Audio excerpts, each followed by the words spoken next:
Witajcie w kolejnym odcinku. Dzisiaj będziemy mówić o przeimku to. Często widzimy go naprawdę na wiele sposobów i nawet po kilka w jednym zdaniu. I dlaczego się tak dzieje, że my akurat tego nie rozumiemy, o co w tym wszystkim chodzi? Tu już mamy kilka notatek. Zaczynajmy. Zacznijmy od tego, że wiele książek pokazuje nam właśnie takie wyrażenia, tak jak tutaj, czyli want, hope, need, plan, expect, promise, decide, offer, refuse i tak dalej, i tak dalej. Oczywiście would like, would prefer. I czego one nas uczą? Uczą nas tego, że jeżeli mamy want, to musimy połączyć z to. Jak mamy hope, to łączymy z to. Jak mamy need, to łączymy z to. No ale. Zapominamy o czymś takim jak kontekst i bym powiedział logika. Dlaczego? No bo to want to to nie jest tak, że my sobie dorzucamy to w każdej możliwej sytuacji, ale tylko jeśli chodzi o osoby. Czyli, a właściwie chodzi o nas, czyli na przykład I want to, powiedzmy, nie wiem, drink, wodę, tak? Czyli chcę napić się wody, czyli I want to drink water. I need to, tak samo. I oczywiście I hope to również, czyli I hope to do it, czyli mam nadzieję, że to wykonam. I need to do it, jakby muszę to zrobić. Co tutaj jeszcze się kryje, jest to, że... i oczywiście trzeba powiedzieć też o tym, że skoro mamy tutaj osoby, no wiadomo, że też możemy powiedzieć she needs to do it. She hopes to do it. I to jest jakby okej. Ale co się dzieje w momencie, kiedy na przykład wybierzemy albo zestawimy sobie na przykład dwie osoby? To jeżeli chcemy powiedzieć na przykład chcę, abyś ty się napił wody, no to musimy powiedzieć I want you to drink water. Więc to nie jest tak, że te wszystkie czasowniki muszą koniecznie łączyć się z to. I na to chciałbym, żebyście zwrócili uwagę, ponieważ to jest jedna z tych rzeczy, która będzie na wstępie. Wiadomo, że będzie tego więcej, ale jak na razie I want you to drink water. No i oczywiście I need you to check it. Tak? Czyli potrzebuję ciebie, abyś to sprawdził. Albo chcę, abyś ty to sprawdził, czy coś takiego. I hope you. I oczywiście tutaj mamy jeszcze trochę inaczej, bo mamy I hope you do it. Oznacza, że mam nadzieję, że to zrobisz. No, nie użyjemy I hope to you, tak? No bo przecież ten nasz to ma się łączyć z czasownikiem. Więc to jest druga rzecz, o której już mówię. Czyli na przykład, jeżeli powiemy zdanie I came here, czyli przyszedłem tutaj, to tell you, czyli przyszedłem tutaj, aby ci powiedzieć. Czyli wniosek jest taki, że tu oznacza aby, co właśnie może zaznaczę tutaj, czyli tu oznacza aby. Czyli chcę, abyś to zrobił, planuję, abyś to zrobił, zdecydowałem się, abyś tam pojechał i tak dalej.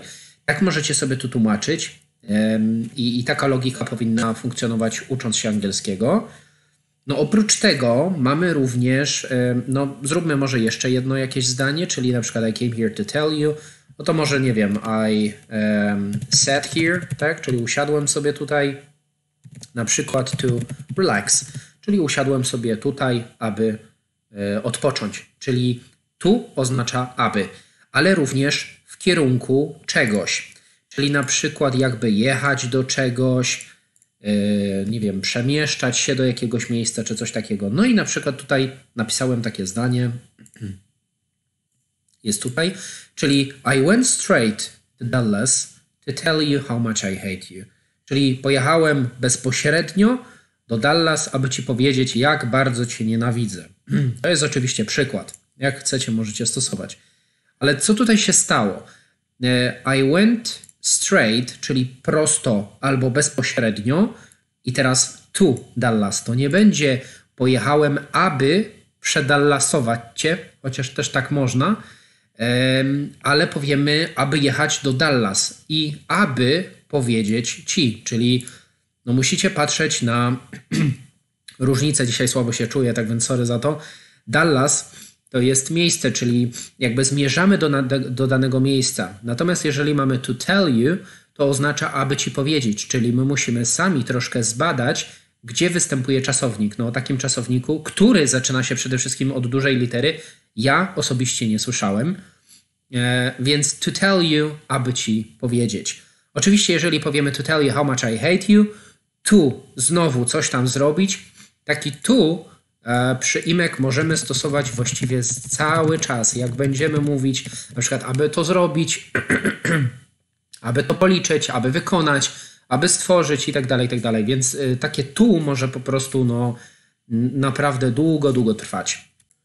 No i tutaj tak na szybko przykład z filmu, czyli No, I really came to tell you that our business deal has to be put on hold. Tu mamy akurat stronę bierną, czyli has to be put on hold, czyli musi być wstrzymane, no bo hold to jest wstrzymywać, czyli przyjechałem, aby ci powiedzieć, czyli to tell you that, znaczy our business deal has to be put, czyli że nasza umowa biznesowa, czy nasza umowa musi być wstrzymana, czyli has to be.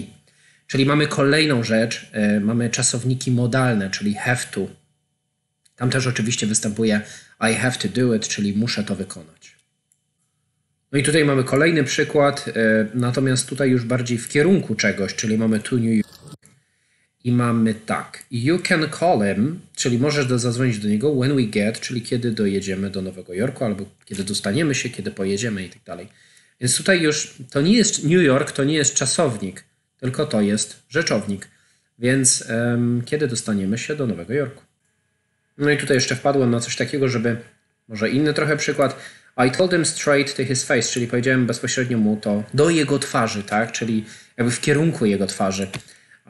Jeżeli ktoś miał do czynienia na przykład z tym słowem, czyli towards, to tutaj chowa się to i to oznacza w kierunku. I bardzo często na przykład będzie względem mnie, czyli towards me, towards this person, na przykład względem tej osoby, czyli jakby w kierunku tej osoby, czyli na przykład on skomentował jakąś tam rzecz w kierunku danej osoby, dlatego powiemy towards. I tak samo może być to his face, to this person. I to będzie bardzo ok. Następna rzecz to to, o czym już gdzieś tam wspominałem, ale przypomnę. It's nice to do it, czyli fajnie jest to zrobić, czyli generalnie fajnie jest to zrobić. Więc tutaj też, jak widzicie, mamy to. I oczywiście standardowo on będzie łączyć się z czasownikiem, czyli mamy to do it. It's great to see you, it's cool to go there i tak dalej. Co nas tutaj ogranicza? Przymiotniki, tak jak macie tutaj, great, cool, nice i oczywiście czasowniki, więc im więcej przymiotników znamy, tym lepiej. I tak samo czasowników, ok? Czyli uczymy się przymiotników, jak i czasowników. Będzie to na pewno fajna metoda na to, żeby właśnie wzbogacić nasze słownictwo, ponieważ każde zdanie będzie zaczynać się właśnie od it's. Czyli będzie wszędzie it's i dodajemy przymiotnik, jak i czasownik. Czyli it's nice to i później mamy czasownik. It's nice to see you, it's nice to go there. No i tyle. Szybki przykład. Tutaj mamy it's great to meet you, Bobby. Czyli fajnie Cię poznać, fajnie Cię spotkać, spotkać, Bobby. Czyli tu mamy great jako przymiotnik, później mamy to zawsze i po tym to, czyli fajnie jest, aby Cię spotkać, aby Cię poznać, Bobby. Ja zawsze powtarzam, że angielski jest bardzo schematyczny, ponieważ te budowy, one cały czas będą takie same, one cały czas będą się powtarzać, czyli zawsze będzie there, zawsze będzie it's. No i oczywiście czasy, tak, no ale jednak jestem zwolennikiem unikania tych czasów, dlatego pokażę Wam kolejną rzecz. Czyli mamy coś takiego jak there are people to meet. Co to oznacza? Oznacza to, są ludzie do tego, aby ich spotkać. Czyli są pewne miejsca, aby je odwiedzić. Tak jak tutaj. There's places. Oczywiście zachęcam do tego, że jeżeli ktoś nie zdaje certyfikatów, nie chodzi do żadnych szkół publicznych czy prywatnych, nie musi żadnych egzaminów zdawać, to spokojnie może mówić there's places. Ponieważ tak native mówi, czyli on nie używa there are, bo jest to za ciężkie po prostu dla języka fizycznie i mówi there's places to visit, czyli oznacza, że są miejsca, aby je zwiedzić. Dla bardziej zaawansowanych oczywiście możemy zrobić z tego stronę bierną, czyli to be visited, czyli są miejsca do tego, aby móc je zwiedzić, to be solved, czyli aby były rozwiązane, tak jak na przykład tutaj w tym przypadku there's a case to be solved. No i wtedy nam się robi jeszcze coś bardziej zbudowanego i mamy stronę bierną. Tutaj znowu mamy jakiegoś awatara, czyli Parker, there is time to salvage the situation, czyli jest czas, aby załagodzić tę sytuację. Salvage jako ocalenie, jako ocalić, czyli oczywiście tu będzie jako czasownik. Salvage oczywiście też występuje w rzeczowniku. No ale patrząc na to, na razie tutaj mamy jakby to i salvage traktujemy jako czasownik, no bo mamy situation. Nie moglibyśmy mieć dwóch rzeczowników obok siebie. Staram się tutaj wyciągać rzeczy, które są uniwersalne, żeby nie było tak, że jest wyrażenie i to wyrażenie tak naprawdę nam daje jedno wyrażenie, a nie 50 możliwości, czy nawet 1000 możliwości, no bo jeżeli będziemy sobie w ten sposób właśnie tworzyć zdania it's nice, it's great, it's good i tak dalej, no to w zależności od tego, ile przymiotników i czasowników znamy, tyle będzie zdań. Więc zobaczcie, jak duży zakres jesteśmy w stanie sobie poszerzyć, jeśli chodzi o to słownictwo. I tak samo, no myślę, swobodę w samym speakingu. I tak samo historia wygląda tutaj. Następna rzecz to it's a bad idea to do it, czyli co my tutaj robimy? Robimy coś takiego, że mówimy, to jest zły pomysł, czyli mamy to tutaj, też może zaznaczę, it's a bad idea, czyli to jest zły pomysł, czyli tak jak my zawsze mówimy, że na przykład to jest fajny dzień, to jest wspaniały moment, to jest fajna osoba i tak dalej.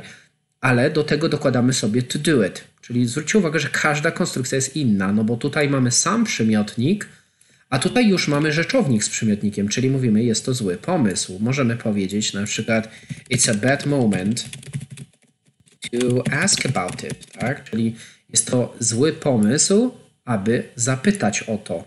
Oczywiście tutaj jeszcze takie szybkie przypomnienie. Tutaj mamy pytać o coś, a ask for it to jest prosić o coś. No więc na przykład czy mogę Cię prosić o poprawienie tego, ale czy mogę Cię zapytać na przykład o to miejsce, czy możesz mi o nim opowiedzieć? No więc tu są dwie różne rzeczy. No i tak samo może jeszcze jeden, czyli na przykład nie wiem, it's a bad moment, no to może teraz it's a good time, czyli jest to dobry moment albo dobry czas, aby to leave this place, czyli jest to dobry czas, aby opuścić to miejsce. A tutaj mamy znowu coś innego, czyli wait, it's a bad time to interrupt him. What? Czyli jest to zły czas, tak jak tam właśnie napisałem, czyli jest to zły czas, aby przeszkodzić mu. Co? What? To zawsze jak tłumaczę powoduje, jak to się mówi, konsternację na twarzy słuchających, słuchaczy. Dlatego może przytoczę Wam tutaj odcinek, o którym właśnie, w którym o tym mówiłem, czyli to jest odcinek 65. Można sobie zobaczyć, ale teraz to wyjaśnię, na czym to polega. To oczywiście jest inna forma, ponieważ dzisiaj skupiamy się tylko i wyłącznie na przyimku to, który występuje tutaj, jak i tutaj. I teraz jak to działa? Mamy tutaj takie coś. The main reason, czyli główny powód of it, czyli główny powód tego. No bo ten of świadczy o tym, że to jest kogo czego. Czyli jakby główny powód kogo czego tego. Na przykład, nie wiem, powiedzmy telewizor Joasi, czyli mówimy TV of Joanna. I tak samo jest tutaj, czyli the main reason of it i oczywiście to it możemy sobie zastąpić na going there, czyli to będzie oznaczało główny powód pojechania tam jest aby, tak? Czyli główny powód pojechania tam jest to, aby pojechać tu, tu i tu. Więc taka konstrukcja również występuje. Czyli tak naprawdę moglibyśmy to skrócić do it is to, czyli to jest to, co mamy tutaj. Czyli it to będzie the main reason of it albo going there. I później mamy is, a is jest tutaj, czyli tak naprawdę it to jest całe to wyrażenie. I to oznacza musieć. Ale generalnie w tym zdaniu the main reason of it, czyli głównym powodem tego jest, aby to zrobić. Skoro mamy to it is to do it oznacza to musi być zrobione. To musi być zrobione. Albo trzeba to zrobić. To już jak sobie tam zinterpretujemy, powiemy po polsku, to jest naprawdę nieistotne. Czyli to musi być zrobione. No albo ktoś by mógł powiedzieć it has to be done. Ale wtedy używamy have to, więc to jest coś innego.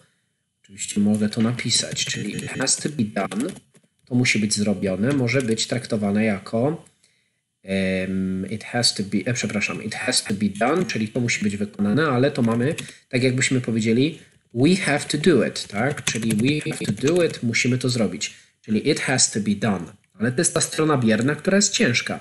Natomiast tutaj mamy it is to do it, czyli oznacza, że to musi być zrobione.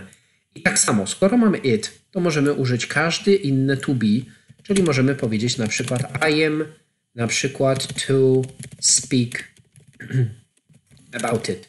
Czyli muszę o tym powiedzieć na przykład. Tak? Jakby ktoś się miał tam żalić, czy miałby coś mówić, no to by powiedział I am to speak about it. Tak? Czyli nie, że jestem tutaj, bo tu nie ma here, tylko po prostu muszę o tym powiedzieć. Na przykład inne zdanie byśmy powiedzieli, powiedzmy they are to do it. Tak? Czyli muszą to zrobić. Albo they are to nie wiem, they are to check it, czyli muszą to sprawdzić. Czyli znowu bawimy się tutaj w zmianę czasowników.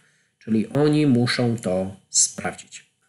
I kolejny przykład już na podstawie filmu, czyli on a more serious note, czyli to oznacza jakby tak patrząc na to bardziej poważnie. To jest takie wyrażenie on a side note, on a more serious note i oczywiście możemy sobie przymiotniki tutaj zmieniać. I just want to say, czyli po prostu chcę powiedzieć, czyli znowu mamy want to say, how happy, czyli jak szczęśliwy, I am to be with you guys this weekend. I am to be może oznaczać, że jak szczęśliwy jestem, aby być z wami w ten weekend, ale również to wyrażenie oznacza muszę być szczęśliwy w ten weekend. Myślę, że w tym kontekście nie będzie oznaczało to muszę być z wami szczęśliwy, bo to by dziwnie brzmiało, ale w tym kontekście już będzie oznaczało, że ona musi być.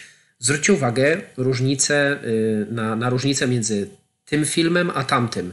She is to get close to him, czyli oznacza, że ona musi się zbliżyć jakby do niego. Tu mamy get close. Też tłumaczyłem o get w którymś odcinku, zaraz podam. I też jest właśnie ta budowa wytłumaczona, więc jak chcecie, też możecie sobie obejrzeć. Generalnie she is to get close to him, czyli ona musi trzymać się jakby blisko niego. And obtain two of the stats, czyli obtain jakby pozyskać. Może chodzi o zlikwidowanie czy coś takiego, albo zyskać. Myślę, że bardziej zyskać. Dwóch jakichś stats, czyli oznacza, że jakichś dorosłych ludzi. Dorosłych, no studenciaków to słabo. Jakichś stats, czyli takich zamaszystych mężczyzn. Wiecie co? Nie ma takiego wyrażenia jak zamaszysty mężczyzna. To jest właśnie tak jak w angielskim czasami uczymy się przymiotników, a nie uczymy się ich w kontekście. A tak w ogóle to jestem Polakiem. A co do get, to tutaj mamy ten livestream. Jest on niestety godzinny, no więc jeżeli ktoś chce, to może sobie obejrzeć. Natomiast jest tam wyjaśnione dokładnie, jak działa get w takich dwóch, na podstawie takich dwóch fajnych przykładów. I właśnie tam jest również wytłumaczone, dlaczego get close. Tak jak tam mieliśmy i o wiele, wiele więcej. No i oczywiście cała praktyka, więc jeżeli chcecie, zapraszam. Nie jest on ponumerowany, więc trzeba sobie znaleźć, ale na pewno jest o tej nazwie. No i tutaj jeszcze ten przykład, czyli the next step is to find out what makes it grow, czyli następnym krokiem jest to, aby dowiedzieć się, co powoduje, że to rośnie, cokolwiek to jest. To next step będzie to samo, co the main reason of it, bo gdybyśmy chcieli powiedzieć następnym krokiem pojechania tam, to byśmy powiedzieli the next step of going there, tak jak już tłumaczyłem w tym odcinku 65, albo byśmy powiedzieli następnym krokiem tej wycieczki, czyli the next step of this trip is to find out what makes it recommend, czyli co powoduje, że ta wycieczka jest rekomendowana, żeby nie było, że rośnie. No i zobaczcie, bo kolejna forma, którą już widzieliście na pewno, czyli słyszeliście o tym this, that, these i those, również występuje, czyli zaczyna się to robić bardzo analogiczne.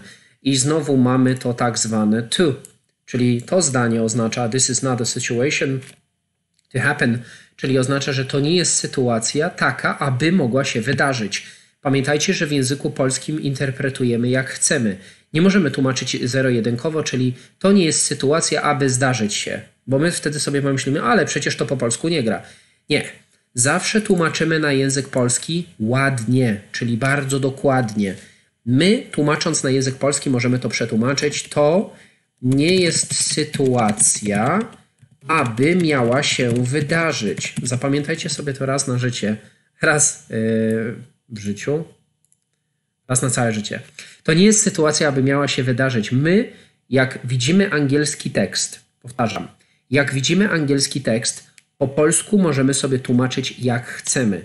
Czyli chodzi o to, żeby tłumaczyć bardzo ładnie, klarownie i profesjonalnie. Natomiast w drugą stronę to już nie działa.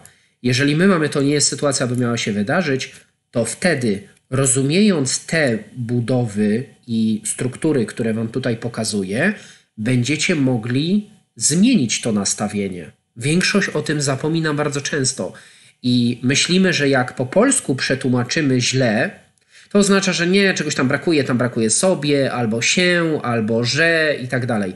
Nie wolno w ten sposób myśleć, bo właśnie to być może też spowoduje, że trochę zmienicie nastawienie, a myślę, że nawet bardzo zmienicie nastawienie do języka angielskiego, ponieważ on jest schematyczny i w kółko taki sam. A polski jest bardzo skomplikowany. Dodajemy słowa, które w angielskim nie występują, kropka. Nie chcę tego filmiku robić za długiego, dlatego chciałem też spowodować to, że dojdziemy do pewnego punktu, gdzie zacznie to się robić analogiczne i mam nadzieję, że to właśnie zrobiłem. Jeżeli tak, to fajnie, cieszę się. Taki odcinek właśnie odnośnie tego pojawi się jeszcze raz, czyli znowu pokażę troszkę inne myślenie, też z wykorzystaniem właśnie tego przyimka tu, ale w trochę innych konstrukcjach. Natomiast myślę, że to na początek będzie ok, żeby znowu nie przedłużać za bardzo. No i co, bardzo dziękuję. Jeżeli oczywiście wam się podoba, lajkujcie, subskrybujcie, możecie dawać znajomym, jeżeli chcą się nauczyć angielskiego jakby logicznie, a nie na pamięć i na blachę, bo uczenie się na pamięć chyba nigdy nie jest dobre. Absolutnie nigdy. Chyba, że wpada do pamięci długotrwałej. Dziękuję wam bardzo za dziś, ale po prostu dzisiaj nie mogę złożyć języka w całość. I tak samo ta choroba i mam nadzieję, że jesteście zdrowi. Do następnego. Trzymajcie się. Hej.